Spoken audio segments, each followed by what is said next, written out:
So let's talk about the farm that I've had the most fun with this league.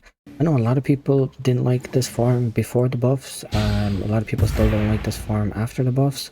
But for me, Abyss has been some of the most fun I've had this league and some of the most drops I've gotten from before it was buffed. After it was buffed, it's both great. There's two different setups. There's even three different setups that you can run with Abyss. It's a lot. It's really flexible. You can make it purely for Scarabs. You can make it purely um, for raw currency, whichever you want to do. My favorite setup so far has been double adversity, Sacred Wisp, with two nemesis. If two nemesis is too much, you can drop one of the nemesis, put in another abyss. This is the more difficult one because you're adding more modifiers onto the rares. The more easier setup that I used before the buff, that was dropping raw divines every few maps, it was incredible. This setup is incredibly cheap. All you're doing is two Abyss Scarabs, two Multitudes, and one Wisp. The one Wisp can be swapped out for absolutely anything. Risk, Monster Lineage, anything along those lines. Or you could even put in a Nemesis if you wanted to drop that. There's so much variety in the way you want to set this up, it's actually incredible. For the type of maps that you want to run, it comes down again to what you want to do. You either want to focus on pure currency, pure scarabs, a mix of both, or just 8 mod T16s without the 16.5s. Either of those choices are more than good enough for either of these strategies, whichever one you want to do. It really just comes down to what level your build is at, how much currency you actually want to put into this farm. But that's the great thing about it as well. There's variety in the scarabs, there's variety in the maps that you can run. I would recommend using an astrolabe. It's probably the most expensive part of the whole thing because I think these are about, depending on when you're buying them, about 140 to about 160 chaos depending. But all in all, the rest of the scarabs are very cheap, and the amount of drops that are coming from it from the abyss itself, not just from the loot tiles like everyone's been complaining about, that all the currency is coming from that. But for a map showcase, we're gonna do that after we talk about the atlas that we're using. Again, the atlas is very simple, very straightforward to pick. All we want is all the abyss nodes, which we're going to take all the abyss nodes anyway. There's nothing really that we skip on the abyss. The only thing that we skip is the jewels. Now again, if you wanted to fish for jewels, because they sometimes do sell for quite a bit if you can get them, then spec into that. Or you can probably drop off either Inspire Darkness or the Skitter bots or the Skitter locks for the scarabs. Either drop out one of those and pick up these 4 points. The tree ends up being the exact same. Or if you wanted to go for the more scarab setup, I would drop all the beyond notes. The ones up here, the ones on the left, and the ones at the bottom. Drop all of those and pick up all the small notes for scarab chance or increased scarabs found.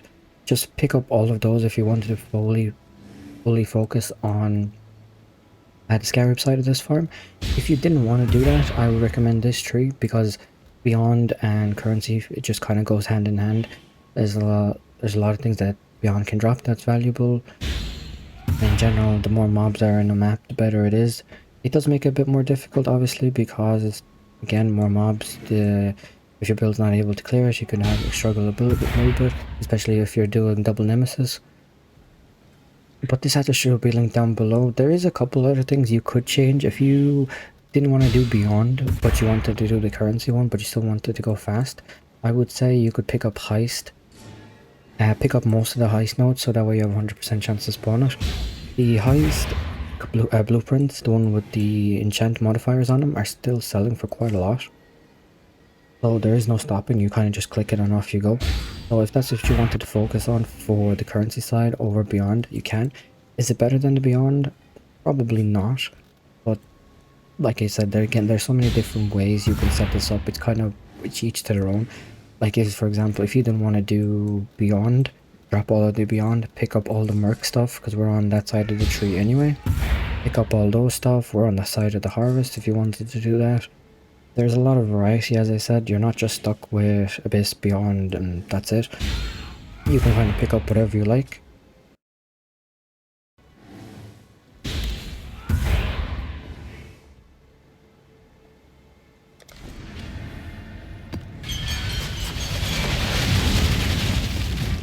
You follow in my footsteps, in my father's footsteps. That alone should give you pause.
So that was kind of just a quick rundown of what the farm is.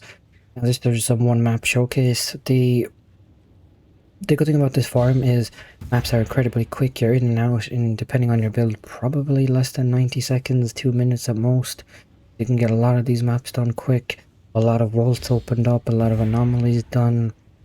You name it, a bunch of XP, whatever you want done. Now this was just a quick showcase of the build and of the farm that I've been doing for quite a lot. I'm going to keep doing the same thing. If you guys have any questions or want to know anything, just let me know.